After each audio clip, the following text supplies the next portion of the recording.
మాది లాలిటండ గుగులోతు మల్లమ్మ 5 కేబీలు ముంగు ముడుగు 5 కేబీల ఒడ్లు పోసిన నేను 15 డబ్బాల ఒడ్లు నాది పోసింది జల్లడ పట్టించిన అందరితోని కూలోళ్ళకి పెట్టి జల్లడ పట్టించి ఇక నేను కాంట పెట్టు అంటే ఇక చెప్పంగా కాంట పెట్టించినారు ఫస్ట్ తారీఖు నాడు కాంట పెట్టించి ఇక వెనుక ఉన్నది బస్తాలు మొత్తం వేస్తుంది. ఏంది శోభ ఏంది ఉమా మరి నా ఒడ్లు ఎన్ని రోజులు ఉంటారు బిడ్డ మీరు, నేను ఒక లేడీస్ను, నాకు మొగ దగ్గర లేనిది నేను గింత ముంగుమడుగు లాల్టాండా నుంచి నేను ముంగుమడుగుకు నేను నడిచి రావాలంటే ఎన్ని రోజులు రావాలా బిడ్డ, నేను దండం పెడతారా, నా బిడ్డలు ఉన్నారు, నేను ఒక ఆడదానికి ఇక ఆలోచన చేసి నా బస్తాలు కాసు రారికి ఎప్పిరారా బిడ్డ అని అన్నా.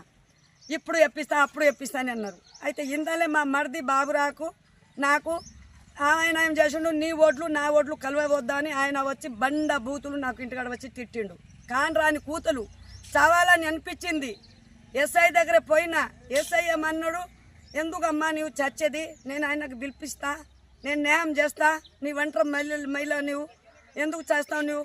ఎస్ఐ ఆయనకు నాతో గొడవ పెట్టుకున్నారని నా మరిదికి పిలిచి ఎస్ఐ ఏంది ఒంటరి మహిళలకు ఇట్లా తిట్టేస్తాం, అంత అవసరమా నీకు, ఎందుకు తిట్టినావు, నీ ఓట్లు ఏదైనా అంటే ఆయ్కబులు చూసుకుంటారు, ఆమెకు ఇంటి మీద పోయి కొట్టేది తిట్టేది నీది ఎక్కడదని.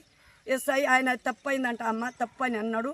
ఇక ఊకో అమ్మ, ఇంకోసారి నీ జోలికి అంటే ఆయన అనుకునే శిక్ష పెడతా కానీ ఊకో మల్లమ్మ, ఇక నీ ఒడ్లు నేను లారీకి పోమని దోలుతా, నేను దోలిస్తా, ఇక నీవు పోమని ఇవాళ నుంచి 10-12 రోజులు అయింది. ఎస్ఐ చెప్పిండు. ఎస్ఐ చెప్పి ఏందమ్మా అని అంటే ఇప్పుడు పెట్టిస్తా అప్పుడు పెట్టిస్తా అని వాళ్ళకు దగ్గర వండి 1000, 1500, 2000 లంచాలు ఎవరు ఇస్తారో వెనక వన్నోళ్ళకు భిక్య నాయకుడు మా రవి వాళ్ళు అందరిగా గులాబ్ సింగ్ ఇక రావుడు మా శంకరు వీళ్ళందరూ రానగూడెం వాళ్ళు వీళ్ళందరూ నా వెనక వచ్చినారు. ఈ 3-4 టాండోళ్ళు వాళ్ళది అందరిది పోయింది. నాదే నేను లంచం ఇవ్వలేదా అని నాది ఈడ ఉన్నది.